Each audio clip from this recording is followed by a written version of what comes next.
Felipe, o que explica que no espaço de 2 semanas a diferença favorável a Bolsonaro entre os evangélicos tenha pulado de 48% a 29% em 3 de agosto, 19 pontos de vantagem, para 52% a 28%, 24 pontos no dia 17, enquanto se manteve relativamente estável nos demais grupos religiosos? O Bolsonaro fez algo que caiu bem entre os evangélicos, o Lula fez algo que pegou mal. O que explica essa mudança relativamente forte no espaço curto de 2 semanas?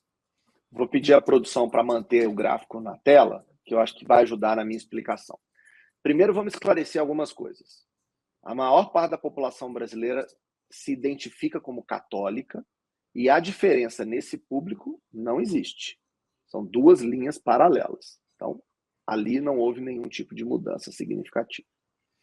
Entre os evangélicos, a mudança que a gente observa, ela tem um pouco de ilusão de ótica. Eu vou explicar por quê. A linha do Lula, ela é praticamente estável. Na margem de erro, que é no caso dos evangélicos, que é um grupo menor, ela é de 3,5 pontos. Então, se a gente olha na série temporal, o Lula está basicamente oscilando numa margem de erro, né? Tem ali uma tendência de diminuição nos últimos 3 pesquisas, mas é margem. O efeito real de crescimento, esse sim real do Bolsonaro, se dá contra a linha amarela. Pouca gente prestou atenção nisso, Breno. Ali é que caíram. O crescimento de 35 para 52 vem, sobretudo, dessa diferença de 20 para 9 pontos entre os outros candidatos. Tá vendo? É ali que a coisa realmente se deu. Então, o Bolsonaro conseguiu... Sim, mas no dia 3 de agosto, o Outros, a linha amarela, estava em 11. No dia 17, continuou em 11. Isso. Mas, então, nesse período recente, a coisa mudou menos. Mas se a gente olha para a trajetória inteira...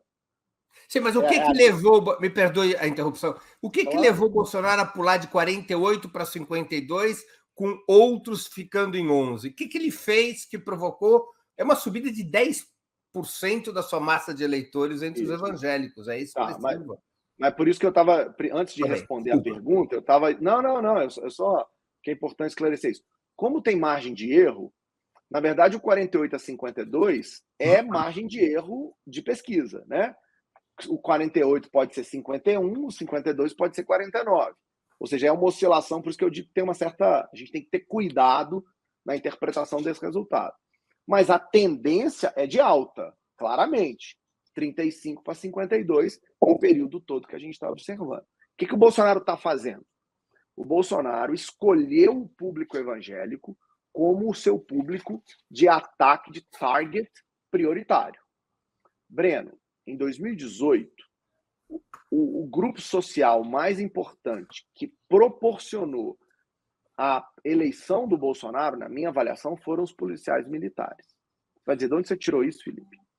De 2014 a 2018, o Bolsonaro foi a praticamente todas as formaturas de policiais militares que aconteceram no Brasil. E foi ali naquele meio, que é hierárquico, coeso e disciplinado, que o Bolsonaro conseguiu alavancar sua candidatura. Porque ele foi criando a ideia do mito, sendo recebido nos aeroportos pelos policiais militares e depois pelo seu fã-clube, né? É como eu chamo a turma que mobiliza em torno do Bolsonaro. Nesse ano, o Bolsonaro escolheu os evangélicos como público fundamental, que também são hierarquizados, disciplinados e coesos. Eles funcionam numa lógica diferente. Breno, o presidente participou nos últimos 30 dias de 25 marchas para Jesus em diferentes cidades do país. Eu vou repetir. Em 30 dias, 25 marchas para Jesus. Essa é uma ação política muito coordenada, que traz pastores, que coloca os principais líderes evangélicos no seu lado, que faz com que igrejas como a Congregação do Brasil, que nunca tinha se posicionado politicamente, se posicione pela primeira vez, para além das outras igrejas. Ou seja, há um movimento muito claro, né, político, de tentar atrair esse público como um público principal, porque ele é mais facilmente mobilizado, dado que ele é um público coeso, um público organizado, um público hierarquizado.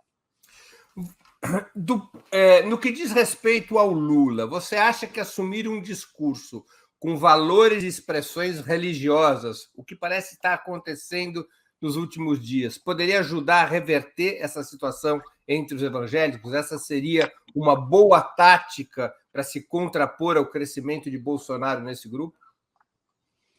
O Lula precisa deixar claro, primeiro, sua posição em relação à igreja, né? Ele precisa, acho que a primeira coisa é combater uma série de notícias que têm saído dentro do meio evangélico de que ele vai fechar templos e coisas do tipo. Acho que esse posicionamento é claro.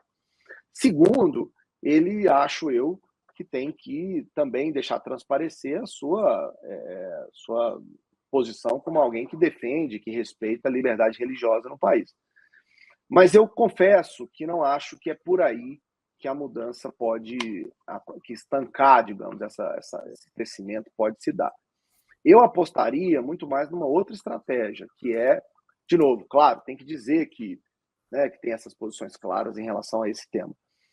Mas eu acho que o público evangélico, e as pesquisas dão evidência para isso, principalmente as mulheres evangélicas, Breno, elas têm uma repulsa muito grande à questão do armamento.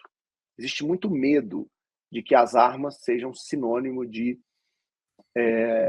violência nas famílias.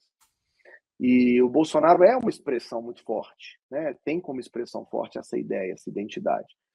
Eu acho que trabalhar essa ideia seria muito significativo, porque interromperia um mecanismo que parece natural, né, dentro da igreja de paz, de tranquilidade, tal, quando na verdade eu acho que não é bem por aí. Então eu acho que é preciso ter uma posição clara em relação à liberdade religiosa e tal, mas mais importante do que isso, eu acho que o ex-presidente deveria começar a apostar nessa dualidade em relação às armas, o que para o público feminino, que é importante, mas mais em especial o público feminino evangélico, é um problema grande.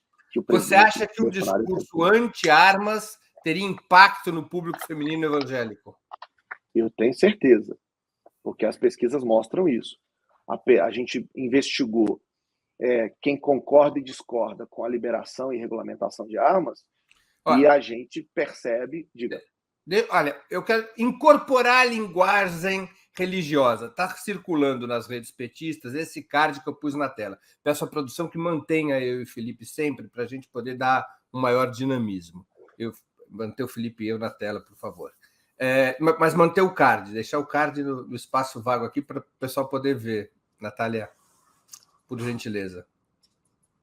Você vai subir o card de novo. Esse card, Bolsonaro usa Deus, Deus usa Lula. Está circulando nas redes petistas. Este tipo de incorporação da linguagem religiosa, Felipe, ela pode trazer benefícios para a campanha do Lula ou é um tiro na água? Eu acho que nem uma coisa nem outra, Breno. Eu acho que isso é muito mais um posicionamento para evitar que haja uma quebra, né, da confiança do eleitor que é do Lula e que é religioso. Eu acho que é muito mais isso. Eu acho que a campanha não ganha nada, ela só não perde. Eu acho que é muito... Né, para voltar no futebol, tem vezes que você joga no ataque, tem vezes que você joga na defesa. Essa, para mim, é claramente uma estratégia de defesa, não é uma estratégia de ataque. Né? Você está ali impedindo... Bolsonaro usa Deus, Deus usa Lula. Você está impedindo que haja ali uma rejeição criada no público religioso. Agora, como estratégia de ataque, me parece que é muito relevante, como eu disse, a utilização desse argumento sobre a violência e sobre o armamento. As mulheres são... mais do que as questões econômicas. Muito, assim, para o público evangélico, esse é o tema que impacta o jogo, né? Porque a questão econômica ela fica secundária dentro das igrejas, né? Por quê? Porque o público evangélico ele tem um comportamento sociológico muito interessante, Breno, que é de certa proteção social. Os laços fortes da igreja te protegem, né? É quem te indica para o trabalho, é quem te arruma um bico, é quem compra seu salgadinho. Tem uma coisa da igreja ali de proteção, né? da ética protestante, né, como diria o Weber.